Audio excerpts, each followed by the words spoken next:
Ma famille m'a caché des choses qui auraient pu détruire notre relation, mais j'ai découvert la vérité. Salut Reddit. Depuis que je suis gamin, ma famille a toujours prétendu être un modèle d'honnêteté. Ici, pas de secret, disait ma mère. Et je l'ai cru. Jusqu'à récemment. Il y a quelques mois, ma mère, Linda, a proposé qu'on fasse un test ADN familial pour découvrir nos origines. Elle trouvait l'idée amusante, une manière de se rapprocher. Ma sœur Lily était surexcitée. Elle plaisantait sur le fait qu'on allait peut-être trouver un lien royal. Mon père, Marc, a suivi sans trop s'impliquer, comme à son habitude. Quant à moi, je trouvais ça sympa, mais sans plus. Après tout, je connaissais déjà ma famille, non? On a craché dans les tubes, envoyé les échantillons et partagé un bon moment ce soir-là. Tout était léger, presque festif. Je n'y ai plus pensé, convaincu que ce serait juste une confirmation de ce que je savais déjà. 2 semaines plus tard, les résultats sont arrivés. Lily était ravie d'être 5% finlandaise. Ma mère et mon père ont eu des résultats similaires, avec un mélange de racines britanniques et européennes. Tout semblait normal. Puis j'ai regardé mes propres résultats. Tout allait bien, jusqu'à ce que je descende à la section liens familiaux. Là, un nom inconnu est apparu, Julien Carter. Il était identifié comme un parent proche. Pas un cousin éloigné ou une connexion vague. Non, parent proche. Mon cœur s'est emballé. Julien Carter? Je n'avais jamais entendu ce nom de ma vie. Pourquoi apparaissait-il ici? Je suis allé voir ma mère, espérant qu'elle éclaircirait la situation. Elle était dans la cuisine, rangeant des courses. Maman, j'ai une question. C'est qui Julien Carter? Elle s'est figée une fraction de seconde avant de se retourner avec un sourire rapide. Julien quoi? Je ne connais pas de Julien Carter. J'ai expliqué qu'il apparaissait dans mes résultats ADN, comme un parent proche. Peut-être un cousin? Elle a ri nerveusement. Oh, ces tests. Ce n'est pas toujours fiable. Ça doit être une erreur. Elle a repris ses tâches, mais je voyais bien qu'elle évitait mon regard. Ses gestes étaient rapides, presque précipités. J'ai essayé de me convaincre qu'elle avait raison, mais son comportement m'a laissé un drôle de sentiment. Pourquoi semblait-elle si nerveuse? Pourquoi évitait-elle mes questions? Ce qui n'était qu'un test léger et amusant commençait à ressembler à quelque chose de bien plus sombre. J'ai laissé passer quelques jours, mais je ne pouvais pas me sortir ce nom de la tête. Julien Carter. Il résonnait en boucle dans mon esprit. Alors, une nuit d'insomnie, j'ai décidé de chercher des réponses. Si ma mère ne voulait rien dire, peut-être que je pouvais trouver quelque chose par moi-même. Je suis monté dans le grenier, à la recherche de je ne sais quoi. Ce que j'ai trouvé allait tout changer. Quand j'étais enfant, le grenier avait une aura mystérieuse. Un endroit où l'on trouvait des objets oubliés, des souvenirs poussiéreux. Mais ce soir-là, tout semblait différent. Le grenier n'était plus un lieu de curiosité. C'était une zone grise entre mon passé et une vérité que je n'avais pas encore saisie. Une vieille boîte métallique a immédiatement attiré mon attention. Elle était posée dans un coin sombre, recouverte d'une fine couche de poussière. L'étiquette jaunie indiquait « Photos et souvenirs, 1980 à 1990 », une période qui correspondait à la jeunesse de mes parents. Sans réfléchir, j'ai ouvert la boîte, et l'air s'est chargé de quelque chose d'indéfinissable. Au sommet de la pile, des photos. Des clichés de ma mère, jeune, souriante, toujours rayonnante. Mais en fouillant un peu plus, je suis tombé sur des images qui m'ont glacé. Elle n'était pas seule. Un homme, brun, avec un sourire facile et chaleureux, apparaissait à ses côtés sur plusieurs d'entre elles. Ils étaient proches. Trop proches. Sur certaines photos, il avait un bras autour de ses épaules, et son regard brillait d'une affection évidente. Puis, sous les photos, une enveloppe attirait mon attention. Jaunie par le temps, elle portait mon prénom, pour Ryan. Je l'ai ouverte avec précaution. L'écriture était soignée, presque formelle. Ryan, si tu lis ceci un jour, sache que je t'aime plus que tu ne pourras jamais l'imaginer. Je sais que je ne fais pas partie de ta vie, et je ne voulais jamais interférer avec ta famille. Mais sache que je suis là, toujours, dans l'ombre, à espérer que tu sois heureux. Julien. Ce nom. Julien Carter. Celui qui était apparu sur mon test ADN. Ce n'était pas une erreur, pas une coïncidence. C'était lui. Cet homme était mon père biologique. Je suis resté figé un moment, incapable de bouger, la lettre et les photos tremblant dans mes mains. Tout ce que je croyais savoir sur ma vie me semblait soudainement incertain, fragile. Quand je suis finalement redescendu, ma mère était assise dans le salon, une tasse de thé dans les mains, perdue dans ses pensées. Quand elle m'a vu entrer, ses yeux se sont posés sur la lettre que je tenais. Elle a compris instantanément. Je me suis avancé, posant doucement la lettre et une des photos sur la table basse. Elle a baissé les yeux, comme si elle savait que ce moment viendrait. Après un silence pesant, elle a éteint la télévision. « Viens t'asseoir » murmura-t-elle. Sa voix était calme, mais son ton portait le poids de ce qu'elle s'apprêtait à révéler. Ma mère restait assise en silence, ses mains croisées sur ses genoux.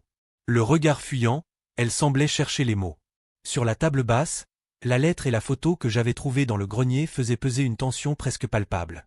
J'attendais qu'elle parle, mais le silence durait, trop chargé pour que je le supporte.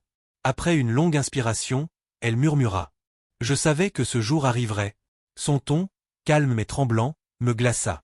Une partie de moi s'était préparée à entendre la vérité, mais pas comme ça. Quand elle reprit, sa voix était hésitante. Julien et moi, c'était il y a longtemps. Avant que je ne rencontre Marc.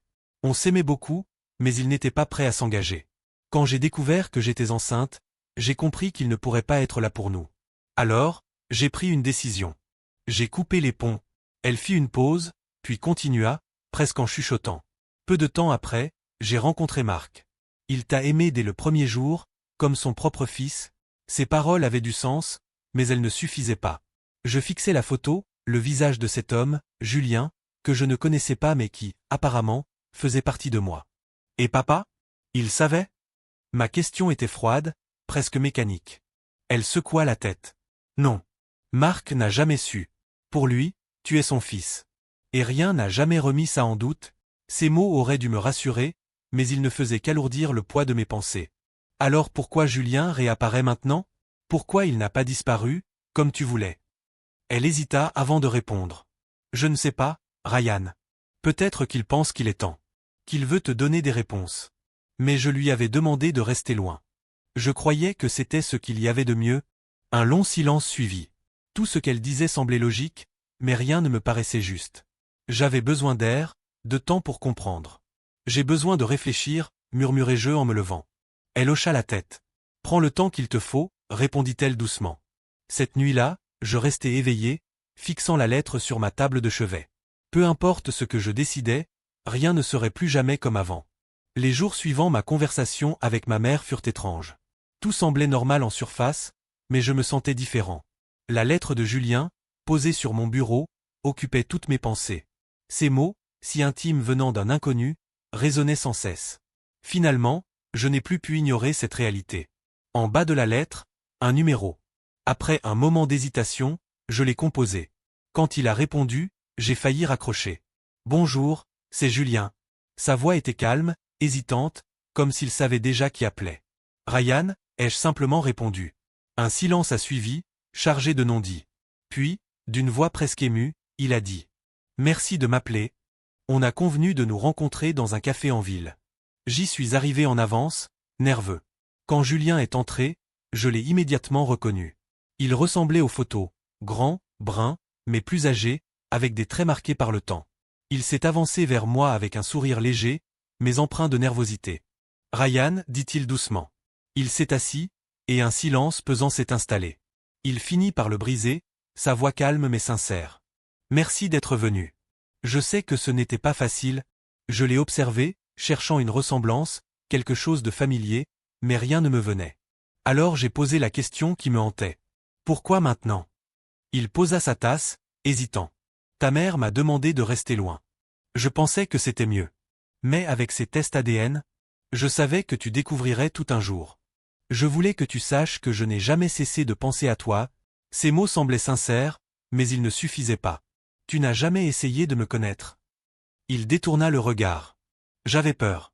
Peur de te perturber, peur d'être rejeté. Peut-être que je n'étais pas prêt non plus. Mais je veux être là, si tu veux que je le sois. On a parlé longtemps. Julien n'a pas cherché à se justifier. Il a simplement partagé son histoire. Quand il s'est levé pour partir, il m'a tendu une carte avec son numéro dessus. Je l'ai regardé s'éloigner, le cœur lourd. Cette rencontre avait répondu à certaines questions, mais elle en avait ouvert tellement d'autres. Depuis ma rencontre avec Julien, tout semblait plus lourd. À la maison, l'atmosphère était tendue. Ma mère agissait comme si elle voulait parler, mais elle n'allait jamais au bout. Marc, lui, continuait sa routine, peut-être sans rien remarquer, ou peut-être en choisissant de ne pas poser de questions. Moi, je restais enfermé dans mes pensées, tiraillé entre deux mondes. Et puis, Un soir, tout explosa. Marc et moi étions dans le salon, la télévision diffusait un match. J'essayais de me concentrer, mais mon esprit vagabondait, repensant à tout ce que Julien avait dit. C'est alors que ma mère entra, son téléphone à la main. Son visage semblait plus tendu que d'habitude, et elle s'arrêta au milieu de la pièce, hésitante. « Ryan, dit-elle doucement. Il faut qu'on parle. » Marc se tourna vers elle, fronçant légèrement les sourcils. « Qu'est-ce qu'il se passe » demanda-t-il calmement, mais avec une pointe d'inquiétude. Elle s'assit lentement, croisant les mains sur ses genoux. Pendant un moment, elle sembla chercher ses mots, le regard fuyant. Puis, avec un soupir lourd, elle commença à parler. Elle raconta tout. Julien, leur relation, ma naissance. Sa voix était basse, hachée, comme si chaque mot lui coûtait. Elle expliqua comment elle avait pris la décision de garder le secret pour préserver notre famille. Marc écoutait, mais son expression changeait à mesure qu'elle avançait. La confusion céda la place à une stupeur incrédule, puis à une douleur visible. Quand elle termina, il resta silencieux, fixant un point invisible devant lui. « Tu veux dire que Ryan n'est pas mon fils biologique ?» Sa voix était faible, presque brisée. Ma mère baissa la tête, incapable de répondre autrement qu'en hochant doucement la tête. Marc se leva brusquement, ses gestes précipités. Il passa une main sur son visage, respirant profondément. « Pourquoi maintenant » murmura-t-il, plus pour lui-même que pour elle. Quand il se tourna vers moi, je sentis un poids immense dans son regard. « Ryan, dit-il enfin, sa voix tremblant légèrement. Tu as toujours été mon fils. Rien ne changera ça. » Ces mots résonnèrent en moi, mais ils n'effacèrent pas la fissure qui venait de se créer. Malgré tout son amour, je pouvais voir que cette révélation avait changé quelque chose. Marc quitta la pièce peu après, laissant ma mère assise, le regard vide. Elle semblait vouloir ajouter quelque chose, mais aucun mot ne sortit. Moi, je restais figé, paralysé par cette vérité qui venait de bouleverser notre famille. Depuis la révélation, la maison était méconnaissable, bien que tout en surface soit resté pareil. Il y avait ce silence pesant, ces conversations qui semblaient forcées, et ce vide qui s'installait dans chaque pièce. Marc partait souvent, prétextant avoir besoin de s'aérer l'esprit, tandis que ma mère se déplaçait avec une nervosité qu'elle n'essayait même plus de cacher. Quant à moi, j'errais, incapable de trouver un équilibre entre ce que j'avais appris et ce que j'avais toujours cru vrai. Quelques jours après ma rencontre avec Julien, il m'a appelé. Sa voix, calme mais empreinte d'une certaine hésitation, me surprit. Je voulais juste savoir, comment tu te sens ? C'était une question simple, mais elle m'a pris au dépourvu. Comment pouvais-je répondre alors que je ne comprenais pas moi-même ce que je ressentais ? Après un silence, je murmurai. Je ne sais pas encore. Il n'a pas insisté. Avant de raccrocher, il ajouta seulement. Je suis là quand tu es prêt. Des mots pleins de patience, mais qui rendaient le poids de ma décision encore plus lourd. Julien me laissait la porte ouverte, mais franchir ce seuil semblait impossible. Quelques jours plus tard, Marc m'a retrouvé dans le garage. C'était son refuge, un espace qu'il utilisait pour réfléchir ou fuir les tensions. Je l'Y avait rejoint presque par accident, mais il semblait avoir attendu ce moment.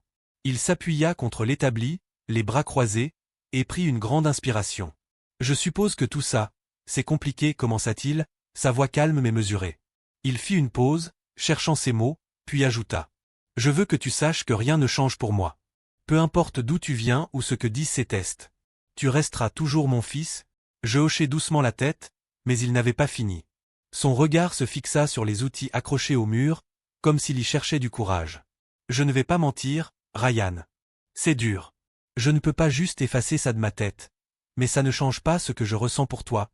Il se tourna finalement vers moi, son regard grave. Si tu veux le connaître, Julien, fais-le. Je ne t'en empêcherai pas. Mais réfléchis bien. Ne te précipite pas. Ces mots résonnèrent longtemps en moi. Julien m'avait laissé une place dans sa vie, et Marc m'avait donné sa bénédiction, même si cela semblait le briser un peu. Mais moi, je ne savais toujours pas quoi faire. Une nuit, incapable de dormir, je relus la lettre de Julien. Ces mots semblaient sincères, mais ils n'apportaient aucune clarté. Comment pouvais-je avancer sans trahir Marc, l'homme qui m'avait aimé et élevé, ou sans nier une part de moi-même ? Puis, un nouveau message de Julien arriva. Sobre, mais chargé de sens. Quand tu seras prêt, je suis là. Je fixai l'écran de mon téléphone pendant des heures, cherchant une réponse que je n'arrivais pas à trouver. Chaque choix semblait porter son lot de sacrifices, et je n'étais pas sûr d'être prêt à en assumer les conséquences. Depuis plusieurs jours, je sentais que cette rencontre avec Julien était inévitable. Il continuait de m'envoyer des messages simples, toujours pleins de patience, tandis que Marc observait à distance, silencieux, mais attentif. Ma mère, elle, semblait attendre que tout cela explose, s'accrochant à un semblant de routine pour masquer sa nervosité. Finalement, j'ai répondu à Julien. On peut se voir. Il proposa un parc, un endroit calme et neutre. J'acceptai sans trop réfléchir, même si je ne savais toujours pas ce que je voulais obtenir de cette rencontre. J'arrivai en avance. Le parc était paisible, les éclats de voix d'enfants jouant au loin se mêlaient au bruit des feuilles dans le vent. Je m'assis sur un banc, le cœur lourd. Julien arriva peu après. Je le vis de loin, avançant lentement, presque prudemment, comme s'il craignait de franchir une frontière invisible. Il s'assit à mes côtés, gardant une certaine distance. Pendant un moment, aucun de nous ne parla. Ce n'était pas un silence hostile, mais un silence qui portait un poids. Finalement, il brisa la glace d'une voix calme. « Merci d'être venu ». Je hochai la tête sans répondre, incapable de trouver les mots. Il commença à parler. Sa voix était posée, ses mots soigneusement choisis. Il partagea son histoire, sa relation avec ma mère, ses regrets et ses choix. Il ne chercha pas à s'excuser ou à se justifier, mais il était clair qu'il portait le poids de ses années d'absence. « Je ne veux pas que tu penses que je suis ici pour bousculer ta vie, dit-il doucement. Je veux juste que tu saches que je suis là, si tu en as besoin. » Ces paroles résonnèrent en moi. Elles n'effaçaient rien, mais elles étaient sincères. Avant de partir, il me tendit une main. J'hésitai, puis je la serrai. Ce simple geste, bien que banal, marqua un tournant. De retour à la maison, Marc était assis dans le salon. Il ne posa pas de questions, mais son regard en disait long. Je m'assis à côté de lui et murmurai simplement. Je l'ai vu. Il hocha la tête, son visage s'adoucissant légèrement. Aucun mot de plus n'était nécessaire. Depuis ma rencontre avec Julien, un étrange sentiment m'habitait. Pas de soulagement, pas de réponse claire, juste une pause dans le tumulte. Pourtant, cette sérénité fragile n'effaçait pas la question qui me hantait. Comment concilier Julien, cette nouvelle part de moi, avec Marc, l'homme qui avait toujours été mon père? À la maison, tout était silencieux, mais lourd. Marc gardait son calme, mais ses silences semblaient peser davantage. Ma mère, elle, marchait sur des œufs, tentant de maintenir un semblant de normalité qui ne trompait personne. Quant à moi, je m'efforçais de donner le change, tout en sentant la tension grandir en moi. Un soir, je retrouvai Marc dans le garage, son refuge.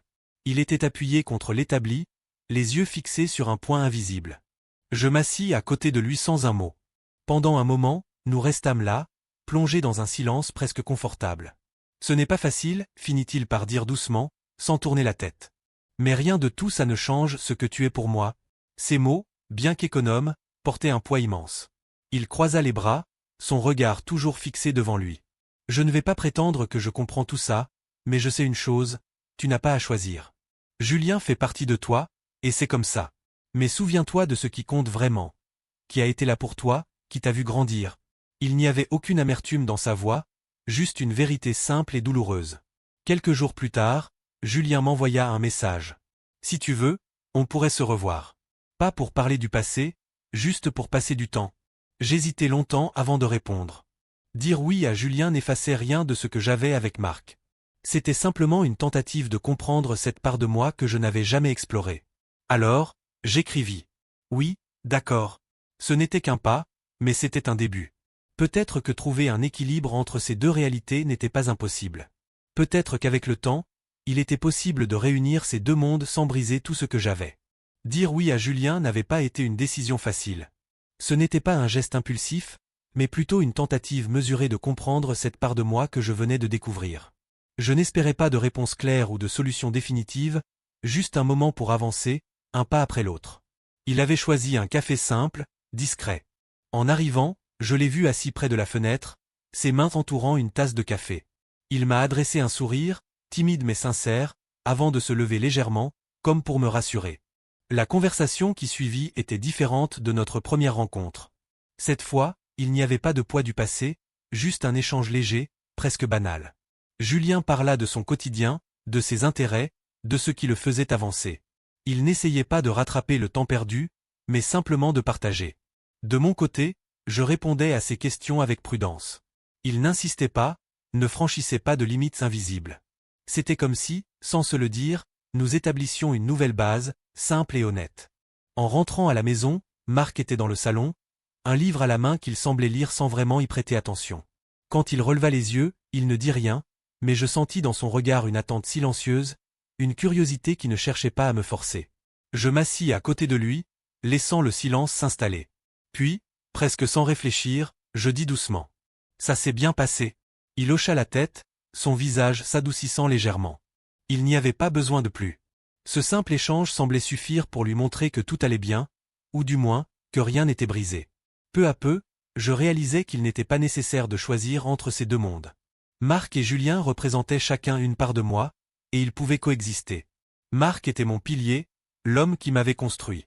Julien, lui, apportait une nouvelle perspective, une manière d'explorer une autre facette de mon histoire. Ce n'était pas parfait, mais c'était un début. Et parfois, un début est tout ce qu'il faut pour avancer. Avec le temps, les choses se sont doucement apaisées. Rien n'était parfait, mais la tension à la maison s'était atténuée. Marc et moi avions retrouvé une certaine routine. Il continuait à me laisser de l'espace, observant sans insister. Julien, lui, restait discret, respectant mes limites tout en gardant une porte ouverte. Ce n'était pas une question de réparer, mais d'accepter. Petit à petit, j'ai compris que ma vie avait plus de nuances que je ne l'avais cru. Julien faisait partie de mon histoire, mais cela n'effaçait pas tout ce que Marc représentait. Un jour, Marc me trouva dans le garage, bricolant distraitement. Il s'assit à côté de moi, et après un moment de silence, dit simplement. « Ça va mieux ?» « Oui, répondis-je doucement. Petit à petit. Il hocha la tête, satisfait de ma réponse. Il n'attendait pas plus, et c'est ce qui rendait ce moment si important. Avec Julien, les choses étaient également simples. Nos rencontres étaient légères, sans attente. Il ne cherchait pas à combler les années perdues, et je ne lui demandais pas de le faire. On construisait quelque chose sur l'instant, sans pression.